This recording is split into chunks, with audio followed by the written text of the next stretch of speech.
কোনো এক সময়ের কথা, একজন জেলের একটা ছোট্ট পুত্র ছিল।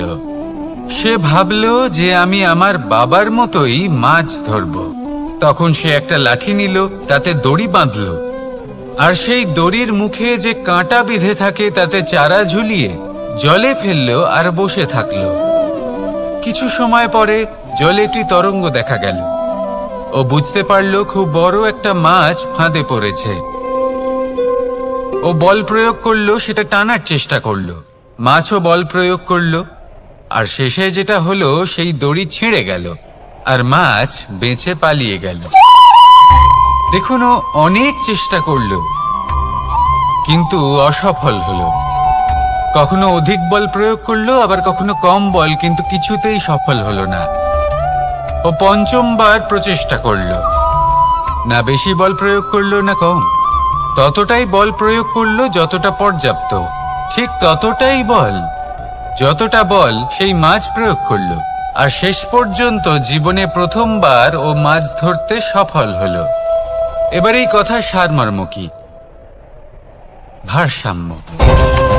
এটাই হলো জীবনের সবথেকে বড় নিয়ম। আমাদের সবার জীবনে সমস্যা রয়েছে, কখনো মন দিয়ে ভেবে দেখবেন।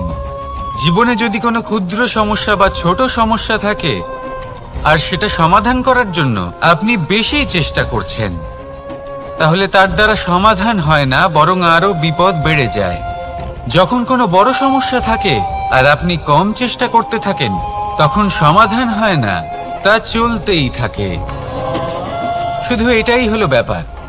জীবনের সমস্ত সমস্যার একটা ভারসাম্য বজায় রাখা, যদি এটা আপনি শিখে ফেলতে পারেন, জীবনটা আপনার হাতের মুঠোয় থাকবে। আসুন আমার সাথে ভালোবেসে বলুন, রাধা রাধা।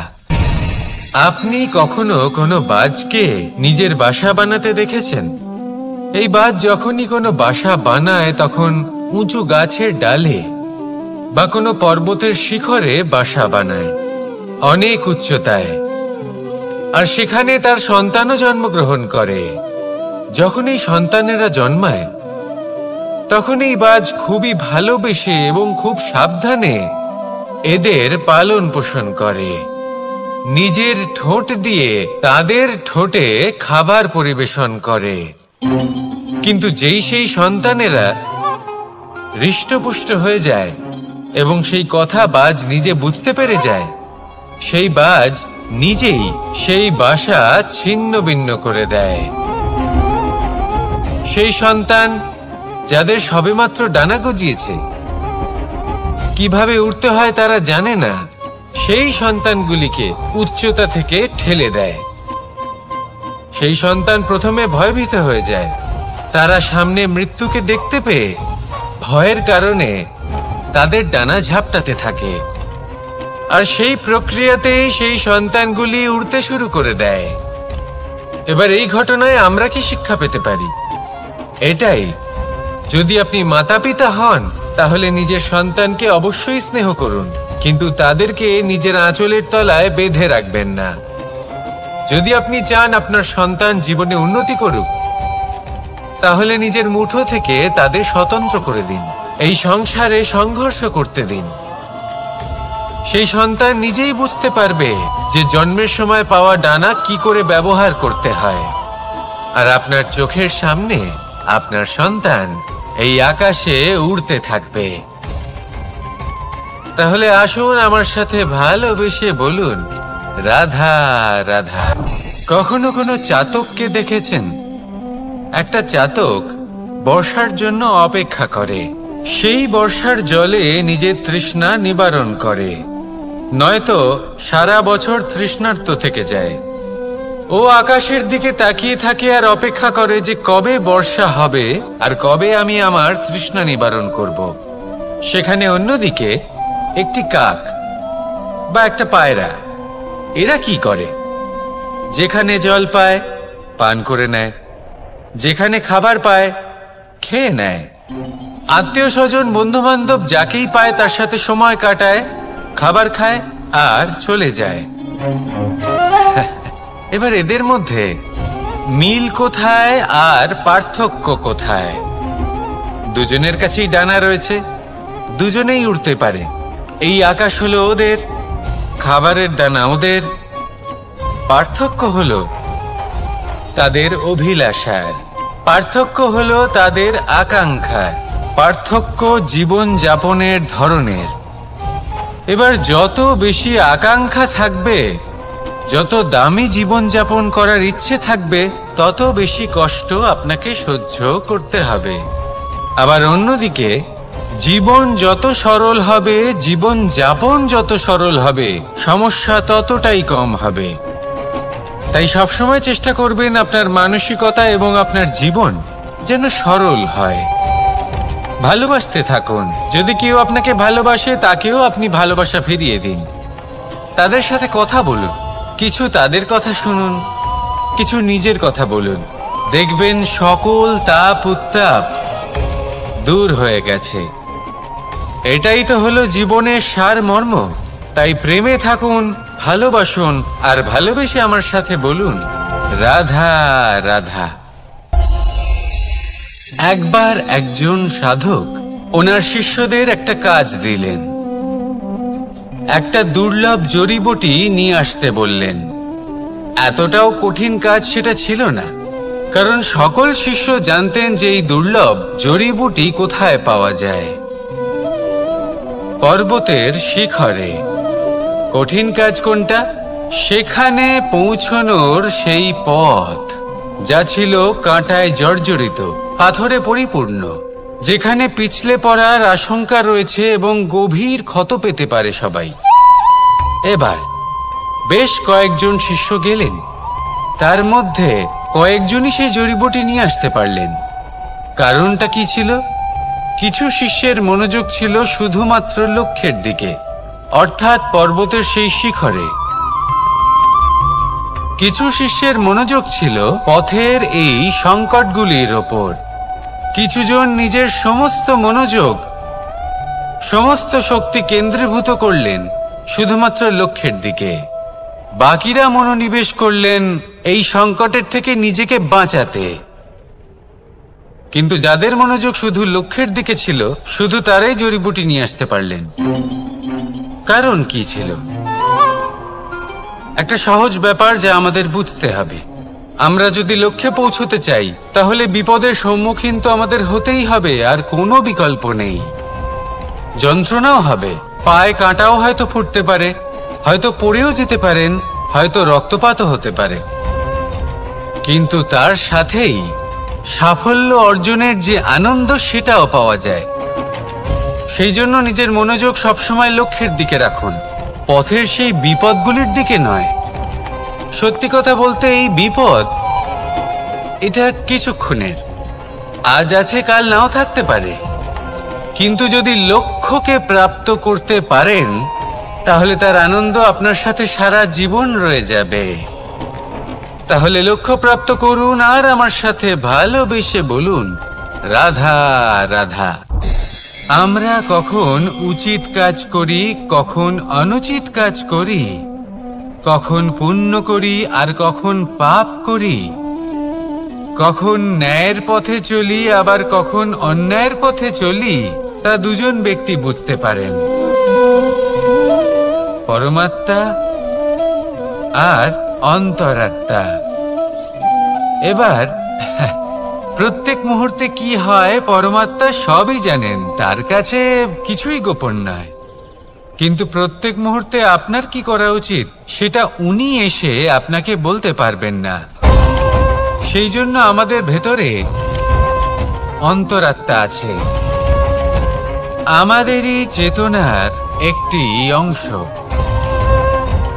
একবার চোখ বুঝে দেখুন, অন্তরাত্মার মধ্যে নিমজ্জিত হয়ে ভাবুন আর বোঝার চেষ্টা করুন।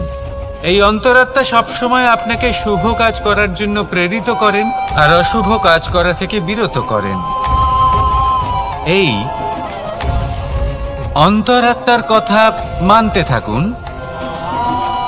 পরমাত্মা সবসময় আপনার কাছেই পাবেন। আসুন আর আমার সাথে ভালোবেসে বলুন, রাধা রাধা। মানুষের জীবনে দুই ধরনের আবেগ থাকে যা চিরকাল তার সাথে বসবাস করে। প্রথম, স্বপ্ন। দ্বিতীয়, অজুহাত। মানুষ হাজার হাজার স্বপ্ন দেখতে পারে।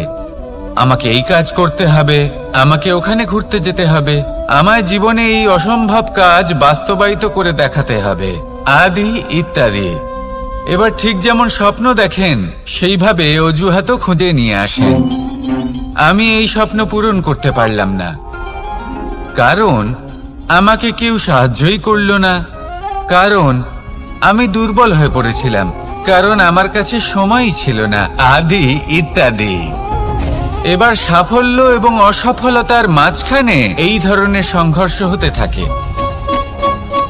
সাফল্য তখন লাভ করা সম্ভব যখন আপনার স্বপ্ন আপনার অজুহাতের থেকে অনেক বড় হয়, আর অসফলতা তখন পাবেন যখন আপনার অজুহাত আপনার স্বপ্নের থেকে অনেক বড় হয়। আপনি যদি সাফল্য লাভ করতে চান তাহলে চেষ্টা করতে থাকুন, পরিশ্রম করুন। যদি অসফল হন তাহলে ভয়ভীত হওয়ার কোনো প্রয়োজন নেই। নিজের ভুল বুঝুন, তাকে শুধরে নিন, আবার চেষ্টা করুন। কিন্তু যদি নিজের জীবনে অজুহাত নিয়ে আসেন তখন স্বপ্ন কখনো পূরণ হবে না। আসুন আমার সাথে ভালোবেসে বলুন, রাধা রাধা। এমন কিছু রয়েছে মানুষের মনে, তাদের জীবনে এমন এক আবেগ যা সর্বজন বিদিত, যা সবাই জানেন যে উপস্থিত আছে। সেটাকে আমরা সমস্যা বলে থাকি। এমনিতে আমরা সকলেই জানি যে এমন কোনো গৃহ নেই যেখানে মৃত্যুর ছায়া পড়েনি, এমন কোনো বৃক্ষ নেই যার দ্বারা ওষুধ তৈরি সম্ভব নয়, এমন কোনো অন্ন নেই যা সময়ের সাথে বিষ বা অমৃতে পরিণত হতে পারে। এবার এই সমস্যাগুলি কোনো ব্যক্তির জন্য সমস্যা হতে পারে, কিন্তু নিজে থেকে এরা কোনো সমস্যাই নয়। এরা আসে আমাদের সাহায্য করতে, আমাদের কিছু শেখাতে। আপনি নিজেই দেখুন, পর্বতের শিখর থেকে কোনো এক পাখি পড়ে গিয়ে নিজের প্রাণ ত্যাগ করলো। সেটা কখন সম্ভব? যখন সেই পাখি ওড়ার চেষ্টাই করে না। তখন যখন কোনো ব্যক্তি জলে পড়ে যান এবং ডুবে গিয়ে নিজের প্রাণ হারান, এর সম্ভাবনা কখন বেশি থাকে? যখন সেই ব্যক্তি সাঁতার কাটার চেষ্টাই করেন না। তখন এই সমস্যা প্রত্যেকের জীবনে থাকবেই, কিন্তু এটা মনে রাখা প্রয়োজনীয় যে কোনো সমস্যা পরিস্থিতির কারণে সমস্যা হয়ে ওঠে না। এই পরিস্থিতি যখন আমাদের সামনে আসে আমাদের তা কঠিন মনে হয়, আমরা নতমস্তক হয়ে পড়ি, ভয়ভীত হয়ে পড়ি, তার সম্মুখীন হতে পারি না। তখন তা সমস্যার রূপ নেয়। দৃঢ় হয়ে দাঁড়িয়ে থাকুন সাহসের সাথে, এই পরিস্থিতিগুলির সম্মুখীন হন। দেখবেন সমস্যা কখন সাফল্যে পরিণত হবে আপনি জানতেই পারবেন না। আসুন আমার সাথে ভালোবেসে বলুন, রাধা রাধা। সময় যা সবকিছুকে সমান করে দিতে পারে, যা সব থেকে বেশি শক্তিশালী, সব থেকে বড় সম্পত্তি, সব থেকে বড় শিক্ষক এবং সব থেকে বড় সুযোগ। এই সময় যখন ভালো যায় তখন তা আপনাকে আমিত্বে মত্ত করে তোলে, অহংকারে নিমজ্জিত করে দেয়। আর যখন খারাপ হয় তখন দুঃখের সাগরে নিজের প্রতি ঘৃণাবোধে নিমজ্জিত করে। তাই এই সময় যা এত শক্তিশালী এক সম্পত্তি, এত মহান একটি ধন, তাকে এমনি এমনি নষ্ট হতে দেবেন না। এই সময়ের সাথে কি করবেন, কিভাবে করবেন তা ভাবতে গিয়ে এবং করতে গিয়ে সময় নষ্ট করবেন না।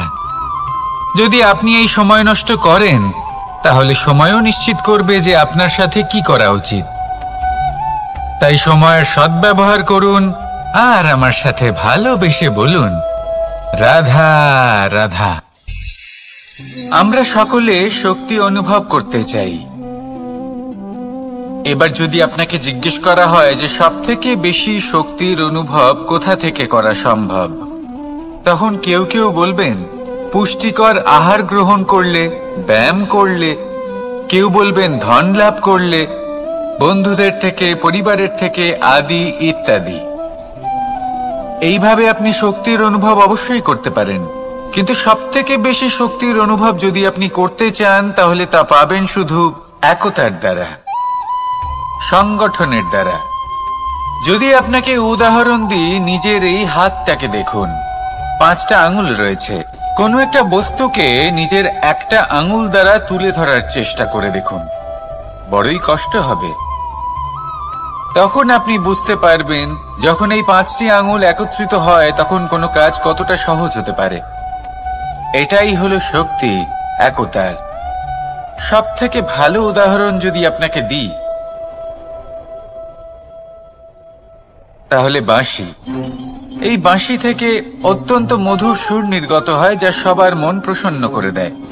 এই কথা সত্যি, কিন্তু এই বাঁশি আমি একটা বা দুটো আঙুল দিয়ে বাজাতে পারবো না। আমাকে প্রত্যেকটা আঙুল ব্যবহার করতেই হবে, তবেই এর থেকে মধুর সুর নির্গত হবে যা সকলকে প্রসন্ন করবে, ঠিক কিনা? ঠিক এইভাবেই যদি আপনি চান যে আপনার জীবনরূপী বাঁশি থেকেও মধুর সুর নির্গত হোক বা সবার মনকে প্রসন্ন করে তুলুক, তাহলে আপনাকেও জীবনে একতা নিয়ে আসতেই হবে। আপনি একাও কর্ম করতে পারেন, পথ চলতেও পারেন, সামনেও এগোতে পারেন, সাফল্যও লাভ করতে পারেন। কিন্তু যখন সকলে একসাথে এগোবেন, সেই পথে চলবেন, সেই কর্মই করবেন, তখন লক্ষ্যে অবশ্যই পৌঁছবেন, সাফল্য অবশ্যই লাভ করবেন।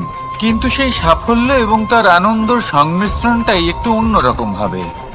তাই জীবনে ঐক্যবদ্ধ হন, একসাথে মিলে এগোতে থাকুন, আর আমার সাথে ভালোবেসে বলুন, রাধা রাধা। জীবনে 2 ধরনের আবেগ রয়েছে যার কোনো মূল্য নেই।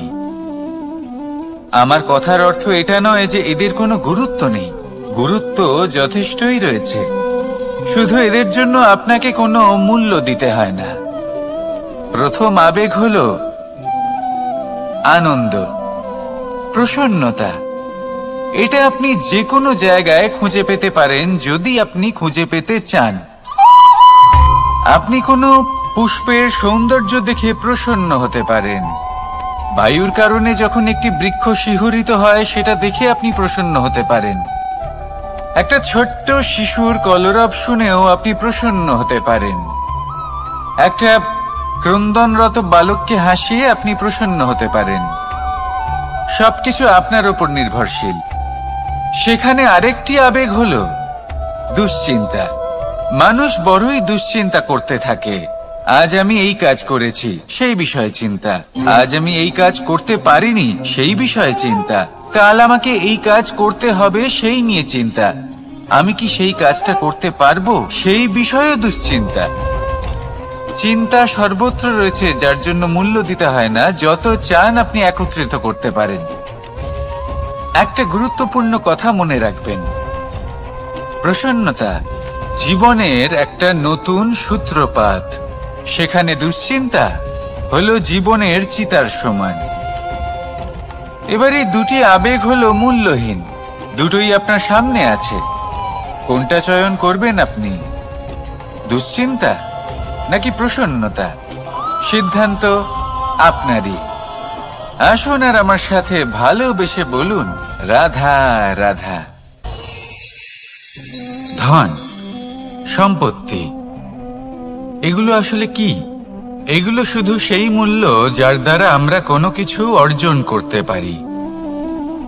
এবার এই ধনের দ্বারা এই সংসারে অনেক কিছু লাভ করা সম্ভব, কিন্তু সেই সবকিছুই শুধুমাত্র ভৌতিক বস্তুই হবে। ভৌতিক সামগ্রী, ভৌতিক সুবিধা। অর্থাৎ আপনার কাছে যতই ধন থাকুক, তা আপনাকে শান্তির ঘুম এনে দিতে পারবে না। আপনাকে জীবনের বাস্তব সুখের অনুভূতি লাভ করাতে পারবে না, কারণ এগুলো ভৌতিক ধন। এ ভৌতিক বস্তুই অর্জন করাতে সক্ষম। বাস্তবিক ধন কি? যদি এই প্রশ্ন আপনার মনে আসে, তাহলে তার উত্তর আমি আপনাকে দেব একটা উদাহরণের মাধ্যমে। কখনো আপনি শুনে থাকবেন যে একজন পিতা আজীবন অনিষ্ট করেন, অনর্থ করেন, খারাপ কাজ করেন শুধু ধন অর্জনের জন্য। তিনি ভাবেন যে আমি ধন অর্জন করব আর নিজের সন্তানকে একটা উজ্জ্বল ভবিষ্যৎ প্রদান করব, একটা সুখ স্বাচ্ছন্দ্যময় জীবন দান করব। এবার সন্তান যখন জন্ম লাভ করে তখন সে ভাগ্যের জোরে সেই ধন ভোগ করে। যেরকম সে পায় সেরকমই তার ব্যবহার সে করে। কখনো আপনি এটাও দেখে থাকবেন যে সেই সন্তান সমস্ত ধন নষ্ট করে ফেলে, আর সেই পিতা যিনি সমস্ত ধন সঞ্চয় করেছেন, যিনি সেই ধনের প্রভু, আজ সেই ধনের প্রহরী হয়ে রয়েছেন। এবার এরকম কেন হয়? এরকম তখনই হয় যখন সেই পিতা বুঝতেই পারেন না যে তার জীবনের আসল ধন কি। সেই আসল ধন তার সন্তানকে সে দিতেই পারে না। যদি পিতা তার সন্তানকে কর্মের জ্ঞান দিতে পারেন, উচিত কোনটা অনুচিত কোনটা সেই শিক্ষা দিতে পারেন, সংস্কারের প্রকৃত শিক্ষা দিতে পারেন, তবে সেটা ধনের থেকে অনেক বেশি গুরুত্বপূর্ণ। এটাই হলো জীবনের বাস্তব ধন। আপনি সেই কথা তো অবশ্যই শুনে থাকবেন, কুসন্তান হলে ধন সঞ্চয় করে কি হবে, সুসন্তান হলে ধন সঞ্চয় করে কি হবে। সন্তান যদি কুপুত্র হয় তাহলে সব নষ্ট করে ফেলবে, আর সন্তান যদি সুপুত্র হয় তাহলে ধন থাকুক না থাকুক সে নিজেই কর্মের পথে অগ্রসর হয়ে ধন অর্জন করবে আর নিজের জন্য এক উজ্জ্বল ভবিষ্যৎ গড়ে তুলবে। তাই সন্তানকে সম্পদ দেওয়ার আগে কর্মের জ্ঞান দান করুন, সুশিক্ষা দিন, কারণ এটাই হলো জীবনের প্রকৃত ধন। আসুন আর আমার সাথে ভালোবেসে বলুন, রাধা রাধা। কর্ম এবং ফল। মানুষের স্বভাব হলো এটাই যে তিনি নিজের প্রত্যেক পরিশ্রমের প্রতিফল প্রার্থনা করেন। বেশিরভাগ সময় এই ফলাফলের চিন্তা করতে করতে, কল্পনা করতে করতে উনি কর্ম করতে থাকেন যে আমি এই কাজটা করলে এই ফল পাবো। সেই সব কল্পনা করতে থাকেন যা না তার হাতে আছে, না আছে অধিকার আর না আছে নিয়ন্ত্রণ। উনি শুধু নিজের কর্ম করতে পারেন। উনি কি ফল পাবেন তা তার হাতে কখনোই নেই। তাই আপনিও শুধুমাত্র কর্ম করতে থাকুন, ফলের চিন্তা করবেন না। মনে রাখবেন, শিকড় এবং শাখা যেভাবে একে অপরের সাথে জড়িয়ে, সেইভাবেই একে অপরের সাথে জড়িয়ে কর্ম এবং ফল। যেরকম কর্ম আপনি করবেন সেরকম ফল আপনি অবশ্যই পাবেন। তাই এই ফলের আশায় কর্মের সময় কখনোই নষ্ট করবেন না, কারণ যে ব্যক্তি সময় নষ্ট করেন, সময় সেই ব্যক্তিকে অবশ্যই নষ্ট করে দেয়। কর্ম করুন নিঃস্বার্থভাবে, ফলের চিন্তা করবেন না, আর আমার সাথে ভালোবেসে বলুন, রাধা রাধা। কর্ম এবং ফল। দেখতে গেলে এই সমস্ত ব্রহ্মাণ্ড এই দুইয়ের মাঝেই স্থির হয়ে আছে। মানুষজন কর্ম করেন ভালো ফল লাভের আশায়, আর ভালো ফল লাভের আশায় উনি এটাই ভুলে যান যে উনি যে কর্ম করছেন তা কি করছেন। আমি বলেছিলাম কর্ম করুন ফলের চিন্তা না করে, কিন্তু কি কর্ম করছেন সেই বিষয়ে ভাবাটাও অত্যন্ত আবশ্যক। নয়তো অনেক সময় আমরা এমন কর্ম করে ফেলি যা না চাইতেও বিষে পরিণত হয়, যা হয়েছে দুঃশাসনের সাথে, দুর্যোধনের সাথে, গুরু দ্রোণের সাথে। একজনের মানসিকতা উচিত ছিল না, একজনের বিবেক উচিত ছিল না, আরেকজন যে পক্ষ নির্বাচন করেছিলেন সেই পক্ষ উচিত ছিল না। আর যা কিছু ওনাদের সাথে হলো, আপনার আমার আমাদের সকলের সাথে তা হতে পারে। আমি বলেছিলাম কর্ম করুন, ফলের চিন্তা করবেন না, কিন্তু এই কর্মের বিষয়ে বিচার করে দেখাটাও ততটাই আবশ্যক। দেখুন, কর্ম করার উচিত প্রক্রিয়া ফলের চিন্তা না করা, কিন্তু যদি আপনার কর্ম শুভ হয় তাহলে তার ফলও নিয়তি আপনাকেই দেবে। সর্বদা কর্ম করার সময় এটা ভাবুন যে আপনার এই কর্ম এই সংসারকে, এই সমাজকে, আপনার পরিবারকে, আপনার আশেপাশের মানুষজনকে কোন দিশায় নিয়ে যাবে। যদি এটা সবার জন্য মঙ্গলময় হয় তাহলে কর্ম করতে থাকুন। আর হ্যাঁ, নিশ্চিত রূপে ফলের চিন্তা করবেন না। আসুন আমার সাথে ভালোবেসে বলুন, রাধা রাধা। বটবৃক্ষের বীজ সর্ষের দানার থেকেও ছোট হয়, কিন্তু যখন তা নিজের রূপ ধারণ করে তখন তা বিশাল বৃক্ষের আকার ধারণ করে, যা সহস্র বছর ধরে বেঁচে থাকে, ছায়া প্রদান করে, পাখিদের আশ্রয় প্রদান করে, আর দেয় পথচারীদের বিশ্রাম করার স্থান। কেন? কারণ সেই ছোট বীজ তা মাটির ভেতরে গিয়ে নিজের খোলস ত্যাগ করে। অন্ধকারে থাকে সে, যতই আলো আসুক না কেন, যতই বর্ষা আসুক না কেন, সব সহ্য করে।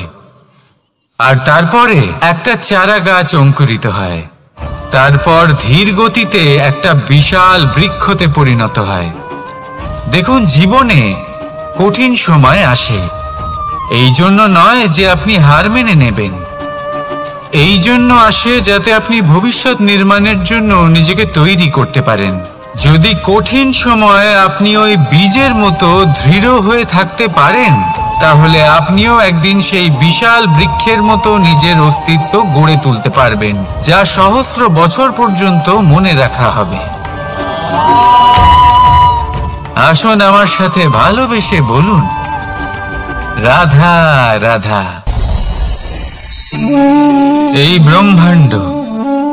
এই ব্রহ্মাণ্ড কত বৃহৎ, তাই না? যার সম্মুখে এই পৃথিবীকেও একটা বিন্দুর মতো মনে হয়।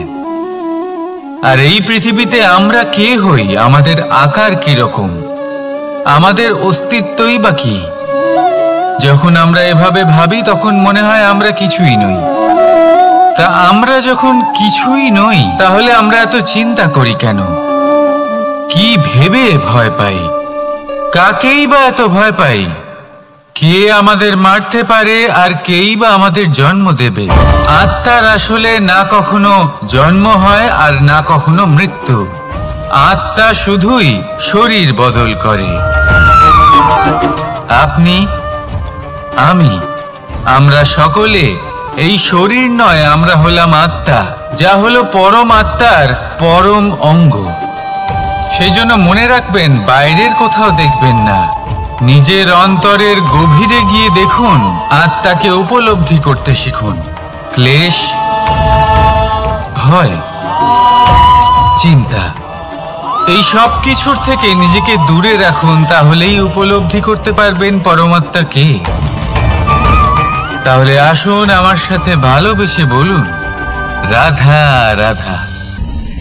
পরিবর্তন এই সংসারের শাশ্বত নিয়ম। কোন রাজা নেই যিনি চিরকাল রাজা থাকেন, কোন ধনী ব্যক্তি নেই যিনি চিরকাল ধনী থাকবেন। এই সংসারে সূর্যের স্থান নেওয়ার জন্য চন্দ্রিমার আগমন ঘটে। কোন স্থান যাকে পতিত বলা হয়েছিল, সেখানে মহল তৈরি হয়েছে। কোন স্থান যাকে আজ মলিন বলা হয়েছে, কাল সেখানে মন্দিরও স্থাপন হতে পারে। কোন ঋতু চিরকালের জন্য থাকে না, কখনো সময় চিরকাল একরকম থাকে না। আজ যা আপনার কাছে রয়েছে, কাল অন্য কারোর ছিল। আজ যে আপনার কাছে রয়েছে, কাল তা অন্য কারোর কাছে চলে যাবে। আপনার সাথে কিছু থাকলে তা হলো আপনার কর্ম, কিন্তু সেই কর্মের পরিণামও আপনার নয়। আপনি শুধু কর্ম করুন, বাকি সবকিছুই পরিবর্তনশীল। কিন্তু সেই পরিবর্তনকে দেখে ভয় পাওয়ার প্রয়োজন নেই, তাকে স্বাগত জানান। যদি আপনি হাসি মুখে সেই পরিবর্তনকে স্বাগত জানান, তাহলে এই পরিবর্তনও হাসি মুখে আপনার সাথে থাকবে। আসুন আমার সাথে ভালোবেসে বলুন, রাধা রাধা। সঞ্চয়। মানুষের যখন থেকে বোধ বুদ্ধি হয়, সঞ্চয় করতে আরম্ভ করে দেন। সঞ্চয় করতে থাকেন ভোজনের, সঞ্চয় অর্থের, সঞ্চয় শক্তির। নিজের জন্য করেন, নিজের পরিবারের জন্য করেন, নিজের স্ত্রীর জন্য করেন, সন্তানের জন্য করেন, সন্তানের সন্তানের জন্যও সঞ্চয় করেন। সঞ্চয় করার জন্য ওনার কাছে অনেক কারণ রয়েছে, কারণ উনি এটা ভাবেন যে এই সঞ্চিত শক্তির জন্য কেউ ওনার কোনো ক্ষতি করতে পারবে না। মানুষ মানুষ ভুলে যান একটা গুরুত্বপূর্ণ কথা, এই সত্য, উনি এই সংসারে খালি হাতেই এসেছিলেন আর এখান থেকে ওনাকে খালি হাতেই যেতে হবে। যা এখানকার তা এখানেই থেকে যাবে। আর যদি কিছু ওনার সাথে যায় তা হলো ওনার কর্ম, আর কিচ্ছু নয়। তাই যদি কিছু অর্জন করতে চান তাহলে শুভ কর্ম অর্জন করুন, আত্মশক্তি অর্জন করুন, কারণ পরলোকে এটাই হবে আপনার সম্পত্তি। তাহলে কি এটা আপনি অর্জন করতে চান না? আসুন আর আমার সাথে ভালোবেসে বলুন, রাধা রাধা। সদিচ্ছা। দেখতে গেলে 3 অক্ষরে তৈরি এই শব্দ, কিন্তু সমস্ত ত্রিলোক তার উপরেই আধারিত। আপনি এই সংসারে এসেছেন, তখন অবশ্যই শ্বাস নেবেন, কিন্তু তার বদলে আপনাকে কিছু তো দিতেই হবে। আপনার উপর নির্ভর করছে আপনি কি দেবেন। কি দেবেন এই সংসারকে, এই সমাজকে, নিজের পরিবারকে, আর তার বদলে কি নেবেন? যশ নাকি অপযশ? দেখুন, এক ছিল রাবণ, যে কিনা সমুদ্র পার করল সীতাকে অপহরণ করার জন্য, আর এক ছিলেন রামচন্দ্র, যিনি সমুদ্র পার করেছিলেন, সেতু বানিয়ে গিয়েছিলেন সীতাকে ফিরিয়ে নিয়ে আসার জন্য। দুজনেই সমুদ্র পার করেছিলেন, শুধু পার্থক্য ছিল সদিচ্ছাকে বোঝার, লক্ষ্যের। অনেক মানুষের যাত্রা একরকম হতেই পারে, কিন্তু আনন্দ তখনই লাভ করবেন যখন লক্ষ্য শুভ হবে, মহান হবে। এই লক্ষ্য দিয়ে এই সংসারের কল্যাণ হবে এবং মানুষের সম্মান হবে। যদি আপনার সংকল্প উচিত হয় তাহলে আপনার লক্ষ্য উচিতই হবে, নয়তো শুধুমাত্র বিনাশ হবে। আর উচিত এটাই হবে যে বিনাশের হাত থেকে যেন নিজেকে বাঁচানো যায়, কি বলেন? তাই জীবনে যে লক্ষ্য স্থির করছেন, মনে রাখবেন তা যেন শুভ লক্ষ্য হয়। যদি এরকম হয় তাহলে আপনার যাত্রা, আপনার জীবন দুটোই শুভময় হবে। আসুন আর আমার সাথে ভালোবেসে বলুন, রাধা রাধা। সুরক্ষা। এই সুরক্ষা আসলে কি? এটা কি কোনো কবচ নাকি কোনো সীমা? এই সুরক্ষা আসলে অন্য কিছু। আমাদের মাতা পিতা, আমাদের প্রিয়জন, আমাদের বন্ধু, এই সমাজ, আমাদের শুভাকাঙ্ক্ষী, আমাদের আত্মীয়, এনারা সবাই আমাদের জীবনে কোনো না কোনো ভাবে সুরক্ষা দিয়ে থাকেন, একটা কবচ দিয়ে থাকেন কোনো না কোনো রূপে। কিন্তু দেখতে গেলে আমাদের পরাক্রমের পথে, আমাদের বীরত্বের পথে, আমাদের সাহসের পথে এই সুরক্ষাই সব থেকে বড় বাধা হয়ে দাঁড়ায়। একবার ভেবে দেখুন, যদি আপনি কোনো সুরক্ষাই না পান, বা যদি আপনি এই সুরক্ষা ভেঙে বাইরে আসতে পারেন, তাহলে আপনার বীরত্ব চরম সীমায় পৌঁছে যায়। কেন? কারণ তখন আপনি জানেন যে এই সংসারের সম্মুখীন আমাদের নিজেদেরই হতে হবে। আপনি বুঝে যান যে শত্রুর সম্মুখীন এবার নিজের বলের দ্বারা, নিজের পরাক্রমের দ্বারা, নিজের সাহসের দ্বারা করতে হবে। আর তখন আমাদের মনের মধ্যে এই শক্তি জাগ্রত হয়। এই শক্তি অন্তরেই বসবাস করে, শুধু এটা চিনে নিতে হবে, একে জাগ্রত করতে হবে। আর এটা সুরক্ষা ভেঙে যাওয়ার পরেই সম্ভব হয়। আর যারা নিজের শক্তি সম্পর্কে জানেন, যিনি নিজেই জানেন তিনি কতটা শক্তিশালী, তিনি নিজেই নিজের সুরক্ষা কবচ চিরকালের মতো ভেঙে ফেলে দেন, ঠিক কর্ণের মতো। আর তারপরে দেখুন, আপনার পরাজয় হোক বা বিজয়ী হোক না কেন, সেটাই অনেক বড় হয়, সেটাই প্রশস্ত হয়ে থাকে। সেই জন্য ত্যাগ করুন নিজের ভয়কে, নিজের আশেপাশের এই সুরক্ষা চক্রকে ভেঙে ফেলুন, আর সম্মুখীন হন এই সংসারের নিজের শত্রুর সম্মুখীন হন। পরাক্রমের এই অঙ্কুর, তা অঙ্কুরিত হওয়ার জন্য বীজের উপরের এই কবচ এটা ভেঙে যাওয়া অতি আবশ্যক। আসুন আমার সাথে ভালোবেসে বলুন, রাধা রাধা। যখন আমরা হাঁটতে থাকি আর আমাদের পায়ে কাঁটা বিঁধে যায়, তখন মুখ দিয়ে আহ বেরিয়ে আসে, কান্না চলে আসে, আর অনেক সময় অভিশাপও বেরিয়ে আসে। কিন্তু আমরা কি কখনো এটা এইভাবে দেখেছি, এইভাবে ভেবেছি যে আমরা যে পথে চলেছি সেই পথে কাঁটা বিঁধেছে, নাকি আমরা সেই পথ নির্বাচন করেছি যাতে শুধুই কাঁটা রয়েছে? নাকি আমরা এভাবে ভেবে দেখেছি যে এই কাঁটা আমাদের কষ্ট দিতে এসেছে, নাকি এটা আমরাই বিছিয়ে রেখেছিলাম? সাবধান থাকা উচিত ছিল, কারণ কাঁটা বিঁধলে যন্ত্রণা হবে, চিৎকার করে ফেলতে পারি, মুখ থেকে অভিশাপও বেরিয়ে আসতে পারে। কিন্তু এই অভিশাপ শুধুমাত্র আমাদের তরফ থেকে অভিশাপ হয়, সামনের ব্যক্তিটির ওপরও নির্ভর করে। এবার সেই ব্যক্তি যদি এমন হয় যে ফুল আর কাঁটা এই দুই সমানভাবে গ্রহণ করতে পারে, তার কাছে অভিশাপও বরদানে পরিণত হয়। শেষ পর্যন্ত ব্যাপারটা দাঁড়ায় ভাবনা, চিন্তা, দৃষ্টিভঙ্গির ওপর। কারণ আপনার এই ভাবনাই সত্যি হয়ে সামনে আসে। সেই জন্য এই ভাবনা, চিন্তা, মানসিকতাকে গুরুত্ব সহকারে দেখবেন। এই বিবেচনা নিয়ে বিবেচনা করতে শিখুন। আমার কথার অর্থ হলো যে জীবনে যখন এরকম কিছু একটা ঘটবে, তখন ভেবে দেখুন যে এরকম কেন হলো। আপনি কি এমন কোনো কর্ম করেছিলেন যার কর্মফল এটা? এমন কোনো কাজ যা অনুচিত ছিল, অসত্য ছিল, যা অভদ্রতার কারণ ছিল? ভেবে দেখা প্রয়োজন। দেখুন, ইচ্ছে হলো আপনার যে আপনি কি করতে চান, ভাবনা আপনার, সত্য আপনার, জীবন আপনার, সিদ্ধান্ত আপনার। আসুন আর আমার সাথে ভালোবেসে বলুন, রাধা রাধা। সময়, এই সময় আসলে কি? এই সময় একটা সরল রেখা তো কখনোই নয়। সময় হলো একটা চক্র, যেখানে এর আদি সেখানেই হলো এর অন্ত, আর যেখানে তা শেষ হয় সেখান থেকেই তার শুরু হয়।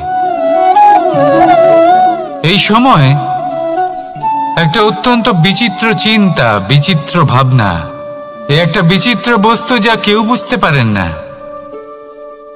এই সময়ের লীলা, এর কোনো প্রমাণ নেই, কোনো জ্ঞান নেই, কোনো পরিমাপ নেই। শুধু এটুকু আমরা জানতে পারি, যেখানে শেষ হবে সেখান থেকে একটা নতুন সূচনাও হবে। যা আজ আপনার কাছে আছে, কাল অন্য কারোর কাছে যাবে, তারপরে তার কাছ থেকেও অন্য কারোর কাছে যাবে, তারপরে তার থেকেও ছিনিয়ে নেওয়া হবে। এই নিয়তির একজনের কাছ থেকে অন্যজনের কাছে আদান প্রদানের এই সময় হলো আপনার সময়। এই সময়ের সদ্ব্যবহার করুন, এই সময়কে বাঁচুন। আপনাকে শুধু এটাই সুনিশ্চিত করতে হবে যে আপনি কোন পক্ষে আছেন। আর সত্যি বলতে কি, আপনার জীবনের পরিণাম নির্ভর করে আপনার নির্বাচনের ওপর। আপনি কোন পক্ষ নির্বাচন করছেন? তাহলে মনে রাখবেন, জীবনে সেই পক্ষই নির্বাচন করবেন যা চয়ন করার পরে আপনি সুখ অনুভব করবেন, আপনি সন্তোষ লাভ করবেন, প্রসন্নতা লাভ করবেন। আর আমি এটাই সুনিশ্চিত করব যে এই পক্ষ যেন শান্তির পক্ষ হয়, এই পক্ষই যেন প্রেমের পক্ষ হয়। তাহলে চিন্তা করবেন না, আর আসুন আমার সাথে ভালোবেসে বলুন।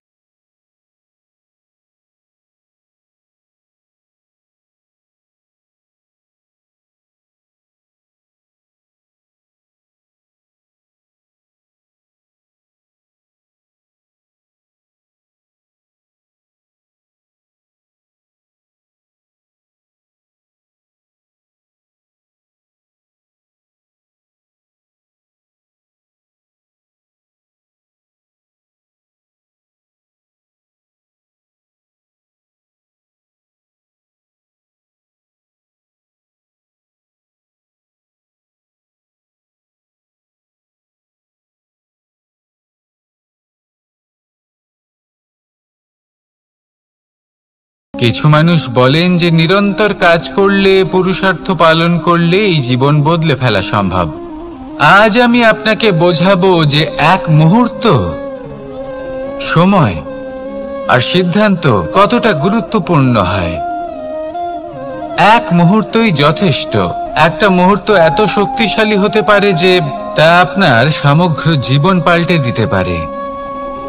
এমন এক সময় ছিল শ্রীরামের কাছে, যখন ওনাকে সিদ্ধান্ত নিতে হয় যে উনি নিজের পিতার আদেশ পালন করতে বনবাসে যাবেন নাকি যাবেন না।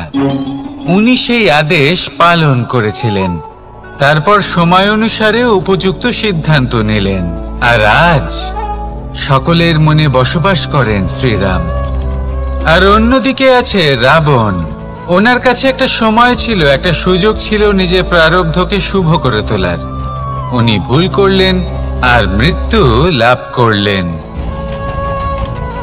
নির্বাচন সবসময় আপনার হাতে, শুধু আপনাকে সময়কে বুঝতে হবে, সেই মুহূর্তকে বুঝতে হবে আর উচিত সিদ্ধান্ত নিতে হবে, ব্যাস। বুঝতে শিখুন এই সময়ের দাবি কি, বুঝতে শিখুন এই সময়ের ইচ্ছে কি, আর উচিত সিদ্ধান্ত নিন। আর আমার সাথে ভালোবেসে বলুন, রাধা রাধা। জ্ঞান এবং অহংকার, এই দুইয়ের মধ্যে সম্পর্ক কোথায়? সম্পর্ক ঠিক সেরকম যেরকম হাত এবং কাকনের, যেমন চোখ এবং দৃষ্টির সম্পর্ক। এবার আপনি বলবেন, আমি কি বলছি? জ্ঞান এবং অহংকারের এমন সম্পর্ক কি করে হতে পারে? দেখুন, যে ব্যক্তি জ্ঞানী, যার কাছে জ্ঞান রয়েছে এবং তিনি জানেন যে তার কাছে জ্ঞান রয়েছে, তার মধ্যে নিজে থেকেই অহংবোধ জাগ্রত হয়। খুব কম সংখ্যক এমন জ্ঞানী ব্যক্তি আছেন যারা নিজেদের অহংকারের বিষয়ে আঁচ করতে পারেন। প্রকৃত জ্ঞানী হলেন তিনি, যিনি নিজের জ্ঞানের সদ্ব্যবহার করে অহংকারকে দূর করেন। উচিত সময় বুঝে যান, নিজের অন্তর যাচাই করে এই বিষয়টা দেখেন যে তার অন্তরে অহংবোধ জাগ্রত হচ্ছে এবং নিজেকে সেখানেই থামিয়ে দেন, যাতে অহংকারের পথে তিনি অগ্রসর না হয়ে যান। এই অহংকার কখন উচিত, কখন অনুচিত, কখন প্রয়োগ করা উচিত, উচিত নয়, কখন বাধা দেওয়া উচিত, এটা শেখা অত্যন্ত প্রয়োজনীয়। আর যদি এটা আপনি শিখতে পারেন, তাহলে আপনি একজন জ্ঞানীও হয়ে উঠবেন এবং সুখীও থাকবেন। তাই মনে রাখবেন, এই জ্ঞান নিয়ে কখনোই অহংকার করবেন না, বরং সবসময় নিজের অহংবোধের বিষয়ে প্রকৃত ধারণা রাখবেন। আসুন আমার সাথে ভালোবেসে বলুন, রাধা রাধা। আমাদের জীবনে 7 ধরনের সুখ আছে, আর সেগুলো লাভ করার জন্য আমরা অত্যন্ত প্রচেষ্টা করি। কিন্তু কোনো প্রচেষ্টা করার পূর্বে তা কিভাবে করব সেটা বোঝা খুব প্রয়োজন, আর সেখানেই আমরা ভুল করে থাকি। যে কাজটা আমাদের পরে করা উচিত, সেটাই আমরা আগে করে বসি। আপনাকে স্পষ্ট করে বোঝাই, প্রত্যেক সুখের সাথে 2টি ক্রিয়া জড়িত থাকে। এবার যখন আমরা ধনের কথা বলি, তখনও 2টি ক্রিয়া জুড়ে থাকে। প্রথম ক্রিয়া হলো ধন অর্জন করা, দ্বিতীয় ক্রিয়া হলো ধনের ব্যবহার করা। আর জীবনে ধনের ব্যবহার করার পূর্বে ধন কিভাবে অর্জন করতে হয় তা শেখা অত্যন্ত প্রয়োজনীয়। আমরা মন্দিরে যাই, ভগবানের আরাধনা করি, তার জন্য পুজো করি, ওনাকে প্রসন্ন করতে চাই, কিন্তু তার আগে ভগবানের ওপর আস্থা রাখা প্রয়োজনীয়। যদি আপনার অটল বিশ্বাস থাকে, তবেই আপনি প্রকৃত ভক্ত হয়ে উঠতে পারবেন। এবার যদি আপনি বক্তা হয়ে থাকেন, শ্রেষ্ঠ বক্তা হতে চান, এই সংসারের সামনে নিজের বক্তব্য রাখতে চান, তাহলে কথা বলার পূর্বে কথা শুনতে শিখুন। তবেই আপনি একজন শ্রেষ্ঠ বক্তা হয়ে উঠতে পারবেন। জীবনে সম্পর্ক স্থাপন করার আগে সম্পর্ক বজায় রাখতে শিখুন। তবেই আপনি একজন প্রকৃত সাথী হয়ে উঠবেন। জীবনে পরাজয় মানার পূর্বে বিজয়ী হওয়ার চেষ্টা কিভাবে করতে হয় সেটা শিখুন। তবেই আপনি একজন নিপুণ ব্যক্তি হয়ে উঠবেন। অন্তিম এবং সবথেকে গুরুত্বপূর্ণ কথা, জীবনে ভালোবাসা লাভ করার পূর্বে ভালোবাসা প্রদান করতে শিখুন। তবেই আপনি একজন প্রকৃত প্রেমী হয়ে উঠবেন। আসুন আমার সাথে ভালোবেসে বলুন, রাধা রাধা। এই সংসারের সবথেকে বড় যুদ্ধ কোনটা? দেব-অসুরের যুদ্ধ যা অনেক বছর ধরে চলেছিল, নাকি রাম রাবণের যুদ্ধ, নাকি মহাভারত? না, সংসারের সবথেকে বড় যুদ্ধ হলো সেইটা যা নিজের সাথে লড়া হয়, নিজের মনের সাথে লড়া হয়, নিজের অন্তরের সাথে লড়া হয়। এটাই সবথেকে বড় যুদ্ধ। এবার নিজেই দেখুন আপনার সবথেকে বড় শত্রুকে। আপনার স্বার্থ, আপনার কামনাগুলি, আপনার অহংকারগুলি, যা আপনাকেই নষ্ট করে দেয়। যদি এদের ওপর আপনি বিজয় লাভ করতে পারেন, তাহলে ধরে নিন এই সংসারে সবার ওপরে আপনি বিজয় লাভ করতে পারবেন। এই সংসারে কেউ আপনাকে পরাজিত করতে পারবে না। কিন্তু তার জন্য প্রয়োজন অনুভূতির। অনুভূতি ভালোবাসার, অনুভূতি অনুপ্রেরণার। যে ব্যক্তি ভালোবাসতে পারেন এবং প্রেরণা দিতে পারেন, তিনি চিরকাল জয় লাভ করতে পারেন। নিজের কাছে ভালোবাসার এক অস্ত্র রাখুন আর প্রেরণার এক ঢাল। জীবনে কেউ আপনাকে পরাজিত করতে পারবে না। আসুন আর আমার সাথে ভালোবেসে বলুন, রাধা রাধা। সৌন্দর্য। মানুষ নিজের সৌন্দর্যের বিষয়ে কতটা ভাবে, চায় যে সে সব থেকে বেশি রূপবান হবে, সব থেকে বেশি সুন্দর হবে। কিন্তু সৌন্দর্যের পরিভাষা কি তা কি সে জানে? কোনো মাকে জিজ্ঞেস করুন, ওনার জন্য সৌন্দর্যের পরিভাষা ওনার সন্তান। কোনো ভক্তকে জিজ্ঞেস করুন, ওনার জন্য সৌন্দর্যের পরিভাষা ওনার ভগবান। শ্রীরামকে জিজ্ঞেস করুন, ওনার জন্য সৌন্দর্যের পরিভাষা হলো হনুমান। ভাঙা হানু, ফুলে যাওয়া মুখ, দেখতে গেলে উনি বানর, লম্বা লেজ, এত নিরীহ যে ওনাকে অমূল্য মালা দিলে সেটা ছিঁড়ে তার ভেতরে শ্রীরামকে খুঁজছিলেন। কিন্তু ওনার ভাবনা কত সুন্দর। উনি এটা বিশ্বাস করেন যে সংসারের যতই মূল্যবান জিনিস দিয়ে এই মালা তৈরি করা হোক না কেন, যদি এর মধ্যে শ্রীরাম না থাকেন, তাহলে এর মধ্যে কোনো অর্থ নেই। সৌন্দর্য রূপে নয়, ভাবনায় নিহিত থাকে। যদি আপনি সৌন্দর্য প্রাপ্ত করতে চান, তাহলে তা কর্মে নিয়ে আসুন, ভাবনায় এবং বিচারে নিয়ে আসুন। এই সৌন্দর্য আপনার সাথেই থাকবে। যদি আপনি সৌন্দর্যকে রূপের মধ্যে খোঁজেন, তাহলে কিছুক্ষণের জন্য পাবেন। সেই সৌন্দর্য সময়ের সাথে হারিয়ে যাবে। সৌন্দর্য যদি পেতে চান, খুঁজতেই চান, তাহলে হৃদয় খুঁজুন, কর্মে খুঁজুন। মন প্রসন্ন হয়ে বলবে, রাধা রাধা। এই সংসারে মানুষ জন্মগ্রহণ করেন, বড় হতে থাকেন, পুরুষার্থ লাভ করেন, অর্জন করেন। অর্জন করা আসলে কি? বেশিরভাগ মানুষ বলেন অর্জন করা অর্থাৎ ধন সম্পত্তি অর্জন করা। আর কি অর্জন করা যায়? আর কি লাভ করা যায়? আসল প্রশ্ন হলো এটাই যে কি এমন আছে যা বাস্তব রূপে অর্জন করার যোগ্য।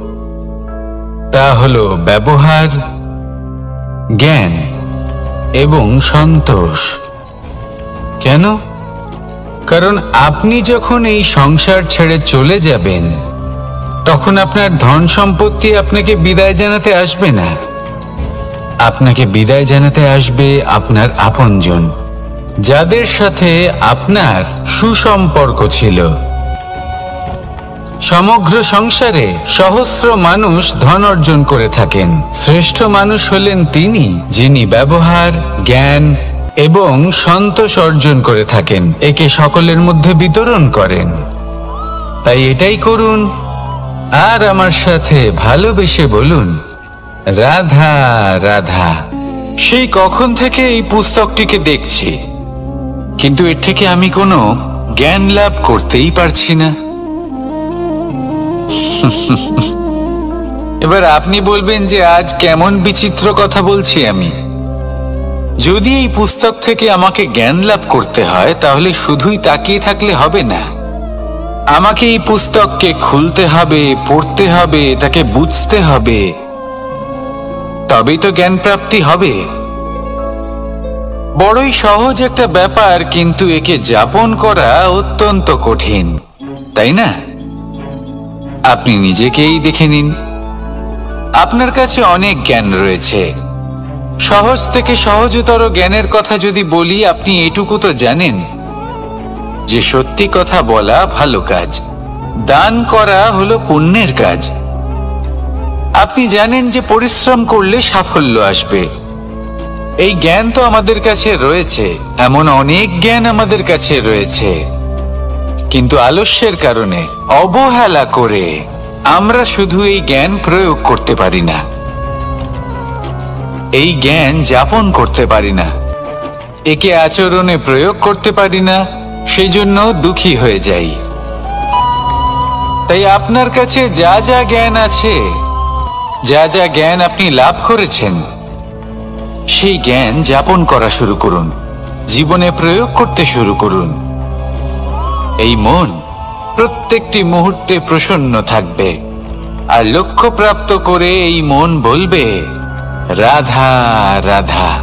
একটা জলের ফোঁটাকে ফোঁটা নামে সম্বোধন করা হয়। অনেক ফোঁটা একত্রিত হলে সাগরের রূপ ধারণ করে। শুধু একটা পাতাকে পাতা বলা হয়, অন্য অনেক পাতার সাথে একত্রিত হলে তা গ্রন্থের রূপ ধারণ করে। একটা মাত্র সুতো অন্য সুতোর সাথে মিলিত হলে বস্ত্রের রূপ ধারণ করে। অনেক সংখ্যক ইট একত্রিত হলে মহলের রূপ ধারণ করে। সৈন্যরা একত্রিত হলে সৈন্যদল তৈরি হতে পারে। এটা হলো শক্তি সংগঠনের, এটাই হলো শক্তি একতার। তা সে বনস্পতি হোক বা কোনো ব্যক্তিই হোক, কোনো মনোভাবই হোক, যদি একা থাকে তাহলে দুর্বল হয়ে পড়বে। যদি সংগঠিত থাকে তাহলে শক্তিও বাড়বে আর আপনাকে সামনে এগিয়েও নিয়ে যাবে। তাই এই একতায় বিশ্বাস রাখুন আর আমার সাথে ভালোবেসে বলুন, রাধা রাধা।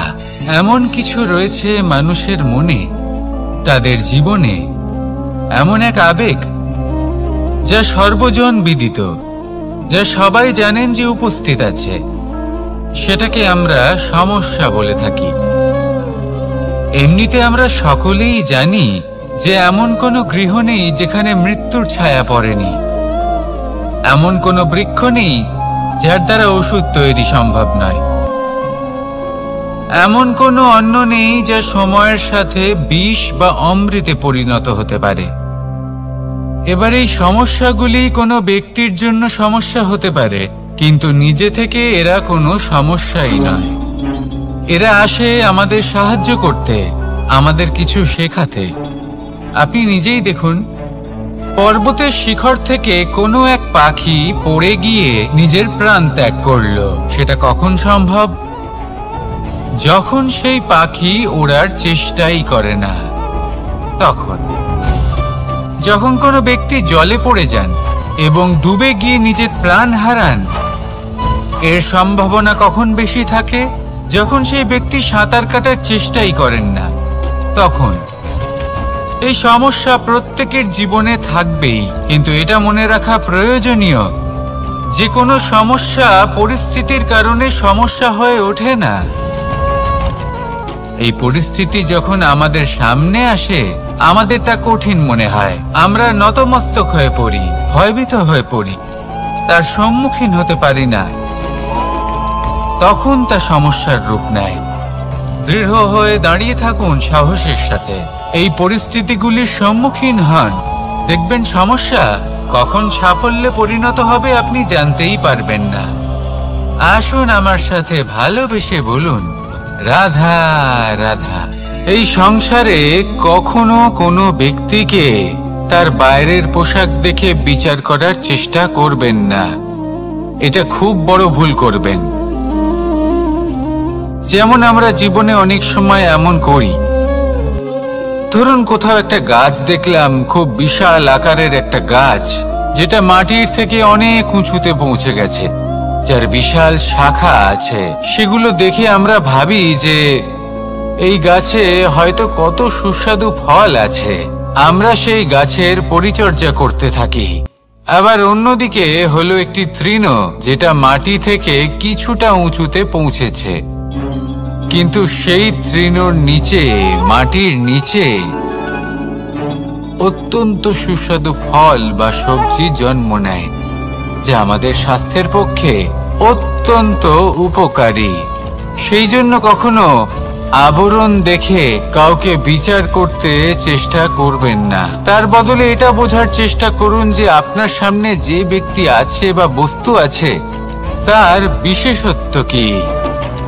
যদি এই বিশেষত্ব বোঝার ক্ষমতা আপনি অর্জন করেন, যদি এই শিল্প আপনি নিজের ভেতরে জাগ্রত করেন, তাহলে এই সংসারে বিশেষত্ব কি সেটা আপনি জানতে পারবেন। আর এই সমস্ত খেলা দৃষ্টি থেকে নয়, দৃষ্টিভঙ্গি থেকে জন্ম নেয়। দৃষ্টিভঙ্গি সবসময় শুভ রাখুন। আর আমার সাথে ভালোবেসে বলুন, রাধা রাধা। যখন মানুষের মৃত্যু হয় তখন কি হয়? অনেক সংখ্যক মানুষ শোক পালন করতে চলে আসেন। যে ব্যক্তি মৃত্যু লাভ করেছেন তার অনেক বস্তু থাকে যেগুলো তার প্রিয়, যেগুলো তিনি ব্যবহার করেছেন। তার শয্যা, তার বস্ত্র, তার আভূষণ সবকিছু তার থেকে বিচ্ছিন্ন করা হয় এবং খালি হাতে তাকে শ্মশানের উদ্দেশ্যে রওনা করা হয়। আমি আপনাকে এই প্রশ্ন করতে চাই, আপনি এই সংসারে কি অর্জন করেছেন? ধন সম্পত্তি, বস্ত্র, আভূষণ, এই সব কিছু যে আপনি অর্জন করেছেন, আপনার মৃত্যুর পরে তা আপনার থেকে দূর হয়ে যাবে। এর উত্তর হলো একটাই, আপনার কর্ম। শুধু সেটাই আছে যে একান্ত আপনার, আর শুধু সেটাই এই সংসার থেকে চলে যাওয়ার পরেও সংসারেই জীবিত থাকবে।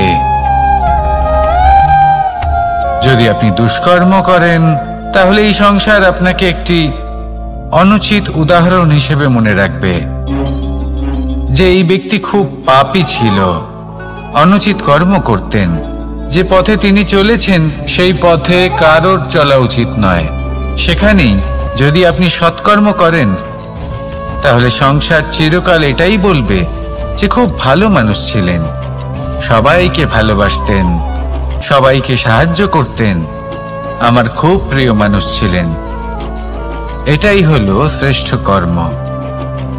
সেই জন্য জীবনে শুধুমাত্র ধন সম্পত্তি, আভূষণ এই সব অর্জন করতে গিয়ে নিজের মনোনিবেশ করবেন না। শ্রেষ্ঠ কর্ম করুন। সংসার থেকে চলে যাওয়ার পরেও এই কর্মই এই সংসারে আপনাকে জীবিত রাখবে। আসুন আমার সাথে ভালোবেসে বলুন, রাধা রাধা। আমরা সবাই সূর্যকে সম্মান করি, ওনাকে শ্রদ্ধা করি, ওনাকে পুজো করি। এই সূর্য আমাদের শক্তি প্রদান করেন, প্রকাশ প্রদান করেন।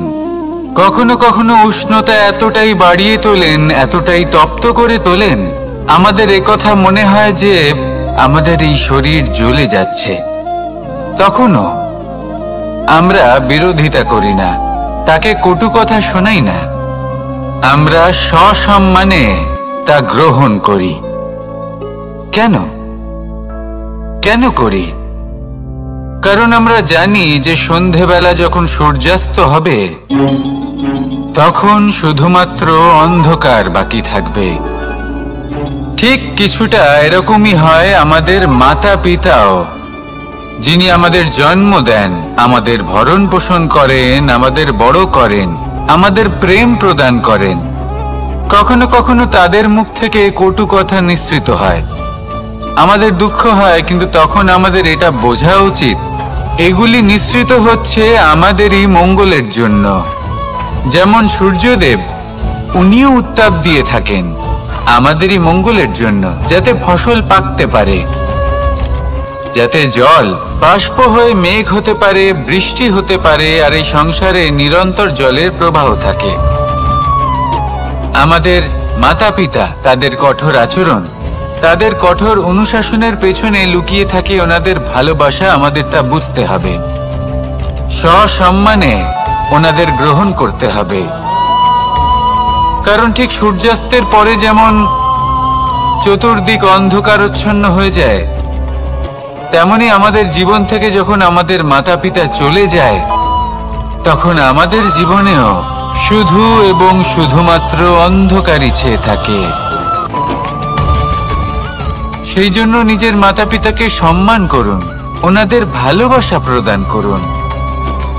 এই মন আর এই জীবন প্রসন্ন হয়ে বলবে রাধা রাধা।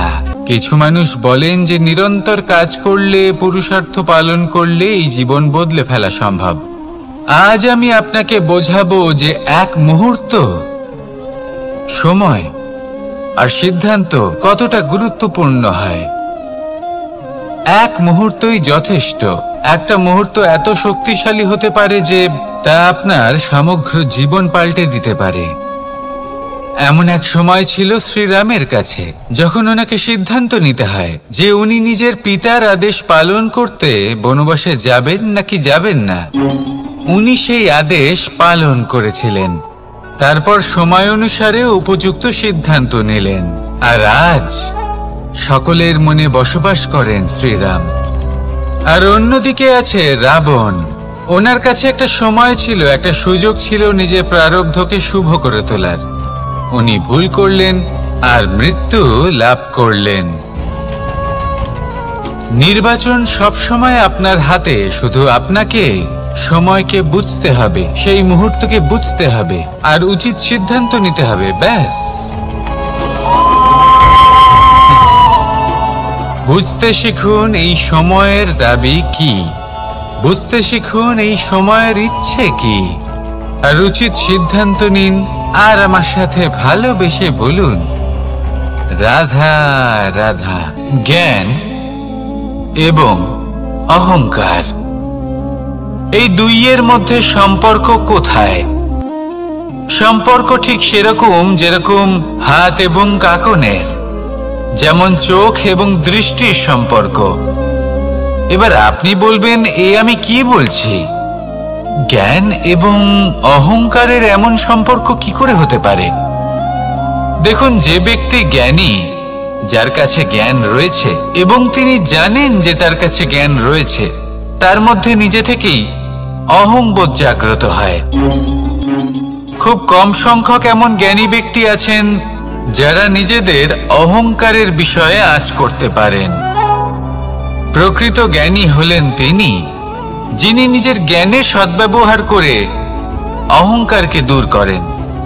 উচিত সময়ে বুঝে যান, নিজের অন্তর যাচাই করে এই বিষয়টা দেখেন যে তার অন্তরে অহংবোধ জাগ্রত হচ্ছে এবং নিজেকে সেখানেই থামিয়ে দেন, যাতে অহংকারের পথে তিনি অগ্রসর না হয়ে যান। এই অহংকার কখন উচিত, কখন অনুচিত, কখন প্রয়োগ করা উচিত, উচিত নয়, কখন বাধা দেওয়া উচিত, এটা শেখা অত্যন্ত প্রয়োজনীয়। আর যদি এটা আপনি শিখতে পারেন, তাহলে আপনি একজন জ্ঞানীও হয়ে উঠবেন এবং সুখীও থাকবেন। তাই মনে রাখবেন, এই জ্ঞান নিয়ে কখনোই অহংকার করবেন না, বরং সবসময় নিজের অহংবোধের বিষয়ে প্রকৃত ধারণা রাখবেন। আসুন আমার সাথে ভালোবেসে বলুন, রাধা রাধা। আমাদের জীবনে 7 ধরনের সুখ আছে, আর সেগুলো লাভ করার জন্য আমরা অত্যন্ত প্রচেষ্টা করি। কিন্তু কোনো প্রচেষ্টা করার পূর্বে তা কিভাবে করব সেটা বোঝা খুব প্রয়োজন, আর সেখানেই আমরা ভুল করে থাকি। যে কাজটা আমাদের পরে করা উচিত সেটাই আমরা আগে করে বসি। আপনাকে স্পষ্ট করে বোঝাই, প্রত্যেক সুখের সাথে 2টি ক্রিয়া জড়িত থাকে। এবার যখন আমরা ধনের কথা বলি তখনও 2টি ক্রিয়া জুড়ে থাকে। প্রথম ক্রিয়া হলো ধন অর্জন করা, দ্বিতীয় ক্রিয়া হলো ধনের ব্যবহার করা। আর জীবনে ধনের ব্যবহার করার পূর্বে ধন কিভাবে অর্জন করতে হয় তা শেখা অত্যন্ত প্রয়োজনীয়। আমরা মন্দিরে যাই, ভগবানের আরাধনা করি, তার জন্য পুজো করি, ওনাকে প্রসন্ন করতে চাই, কিন্তু তার আগে ভগবানের ওপর আস্থা রাখা প্রয়োজনীয়। যদি আপনার অটল বিশ্বাস থাকে তবেই আপনি প্রকৃত ভক্ত হয়ে উঠতে পারবেন। এবার যদি আপনি বক্তা হয়ে থাকেন, শ্রেষ্ঠ বক্তা হতে চান, এই সংসারের সামনে নিজের বক্তব্য রাখতে চান, তাহলে কথা বলার পূর্বে কথা শুনতে শিখুন। তবেই আপনি একজন শ্রেষ্ঠ বক্তা হয়ে উঠতে পারবেন। জীবনে সম্পর্ক স্থাপন করার আগে সম্পর্ক বজায় রাখতে শিখুন, তবেই আপনি একজন প্রকৃত সাথী হয়ে উঠবেন। জীবনে পরাজয় মানার পূর্বে বিজয়ী হওয়ার চেষ্টা কিভাবে করতে হয় সেটা শিখুন, তবেই আপনি একজন নিপুণ ব্যক্তি হয়ে উঠবেন। অন্তিম এবং সবথেকে গুরুত্বপূর্ণ কথা, জীবনে ভালোবাসা লাভ করার পূর্বে ভালোবাসা প্রদান করতে শিখুন, তবেই আপনি একজন প্রকৃত প্রেমী হয়ে উঠবেন। আসুন আমার সাথে ভালোবেসে বলুন, রাধা রাধা।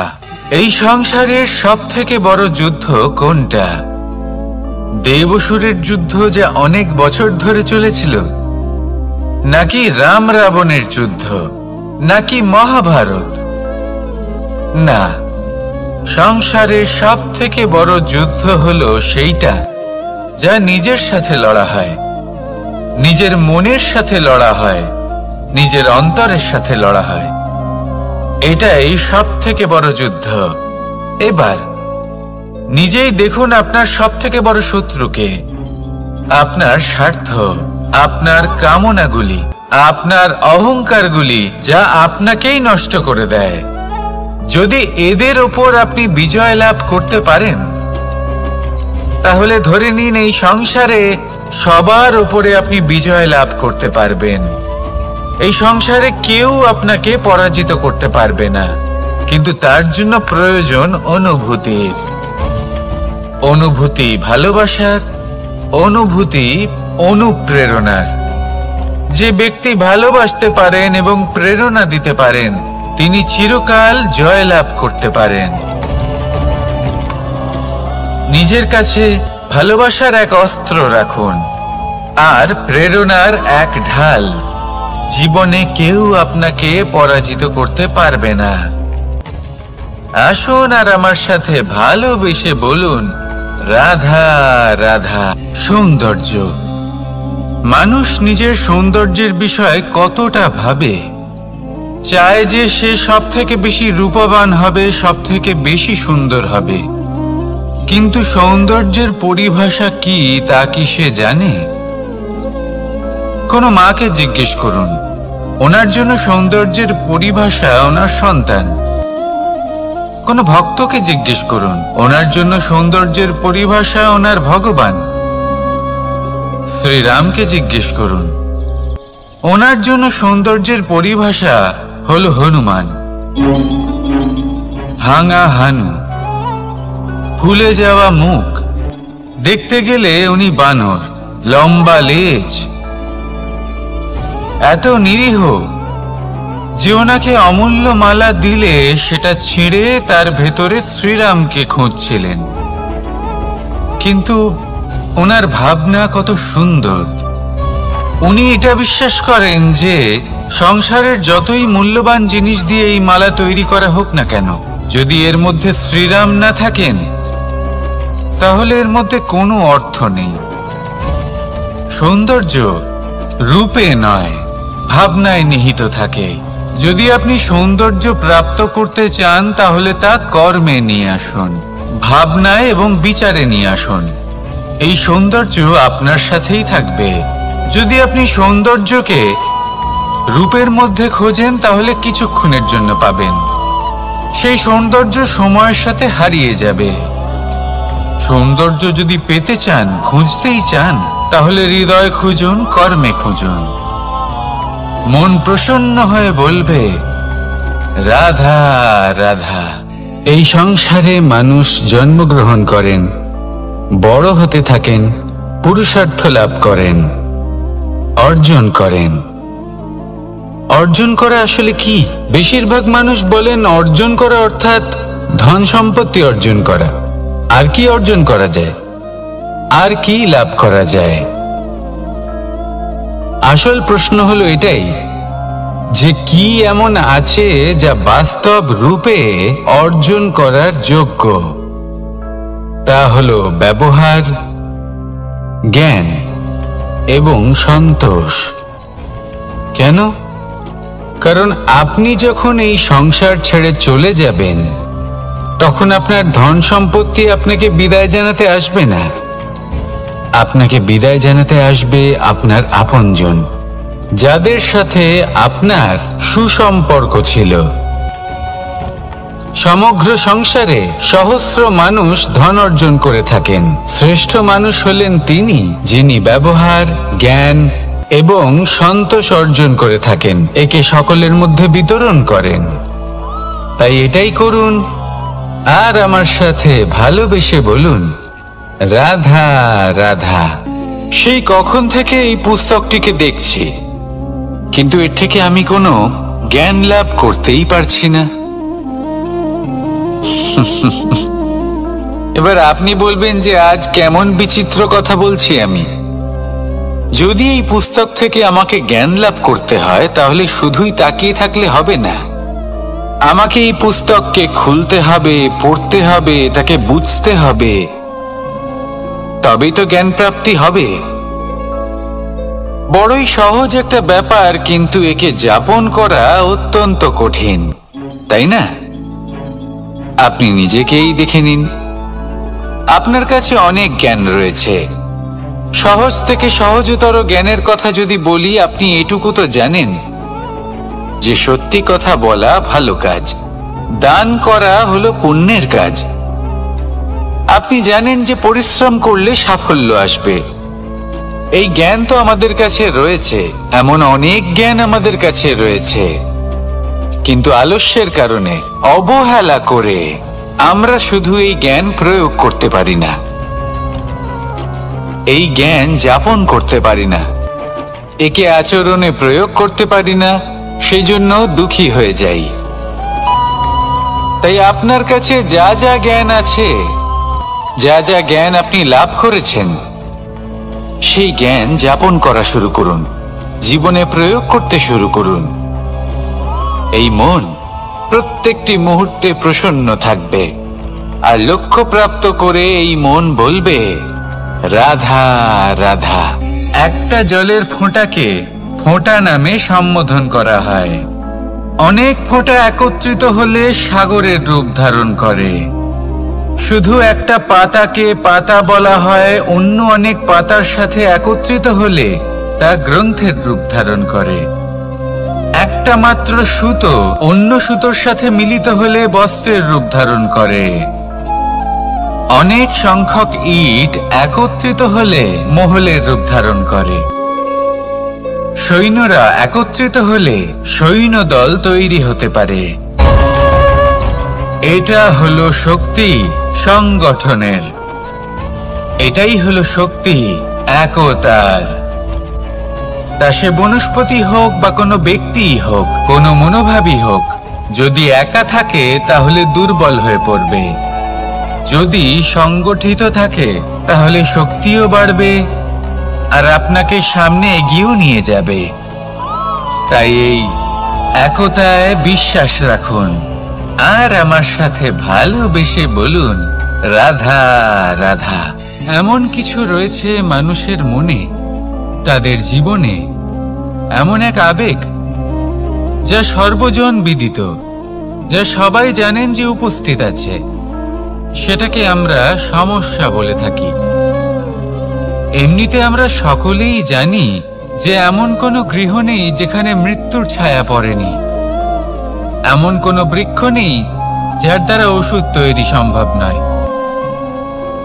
এমন কোনো অন্ন নেই যা সময়ের সাথে বিষ বা অমৃতে পরিণত হতে পারে। এবার এই সমস্যাগুলি কোনো ব্যক্তির জন্য সমস্যা হতে পারে, কিন্তু নিজে থেকে এরা কোনো সমস্যাই নয়। এরা আসে আমাদের সাহায্য করতে, আমাদের কিছু শেখাতে। আপনি নিজেই দেখুন, পর্বতের শিখর থেকে কোনো এক পাখি পড়ে গিয়ে নিজের প্রাণ ত্যাগ করলো। সেটা কখন সম্ভব? যখন সেই পাখি ওড়ার চেষ্টাই করে না। তখন যখন কোনো ব্যক্তি জলে পড়ে যান এবং ডুবে গিয়ে নিজের প্রাণ হারান, এর সম্ভাবনা কখন বেশি থাকে? যখন সেই ব্যক্তি সাঁতার কাটার চেষ্টাই করেন না। তখন এই সমস্যা প্রত্যেকের জীবনে থাকবেই, কিন্তু এটা মনে রাখা প্রয়োজনীয় যে কোনো সমস্যা পরিস্থিতির কারণে সমস্যা হয়ে ওঠে না। এই পরিস্থিতি যখন আমাদের সামনে আসে, আমাদের তা কঠিন মনে হয়। আমরা নতমস্তক হয়ে পড়ি, ভয়ভীত হয়ে পড়ি, তার সম্মুখীন হতে পারি না। তখন তা সমস্যার রূপ নেয়। দৃঢ় হয়ে দাঁড়িয়ে থাকুন সাহসের সাথে, এই পরিস্থিতিগুলির সম্মুখীন হন। দেখবেন সমস্যা কখন সাফল্যে পরিণত হবে আপনি জানতেই পারবেন না। আসুন আমার সাথে ভালোবেসে বলুন, রাধা রাধা। এই সংসারে কখনো কোনো ব্যক্তিকে তার বাইরের পোশাক দেখে বিচার করার চেষ্টা করবেন না। এটা খুব বড় ভুল করবেন। যেমন আমরা জীবনে অনেক সময় এমন করি। ধরুন কোথাও একটা গাছ দেখলাম, খুব বিশাল আকারের একটা গাছ, যেটা মাটির থেকে অনেক উঁচুতে পৌঁছে গেছে, যার বিশাল শাখা আছে। সেগুলো দেখে আমরা ভাবি যে এই গাছে হয়তো কত সুস্বাদু ফল আছে। আমরা সেই গাছের পরিচর্যা করতে থাকি। আবার অন্যদিকে হলো একটি তৃণ, যেটা মাটি থেকে কিছুটা উঁচুতে পৌঁছেছে, কিন্তু সেই তৃণর নিচে, মাটির নিচে অত্যন্ত সুস্বাদু ফল বা সবজি জন্ম নেয়, যা আমাদের স্বাস্থ্যের পক্ষে অত্যন্ত উপকারী। সেই জন্য কখনো আবরণ দেখে কাউকে বিচার করতে চেষ্টা করবেন না। তার বদলে এটা বোঝার চেষ্টা করুন যে আপনার সামনে যে ব্যক্তি আছে বা বস্তু আছে, তার বিশেষত্ব কি।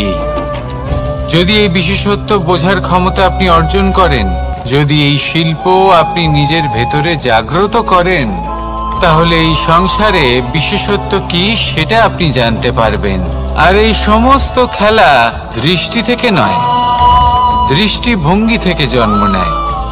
দৃষ্টিভঙ্গি সবসময় শুভ রাখুন আর আমার সাথে ভালোবেসে বলুন, রাধা রাধা। যখন মানুষের মৃত্যু হয় তখন কি হয়? অনেক সংখ্যক মানুষ শোক পালন করতে চলে আসেন। যে ব্যক্তি মৃত্যু লাভ করেছেন তার অনেক বস্তু থাকে যেগুলো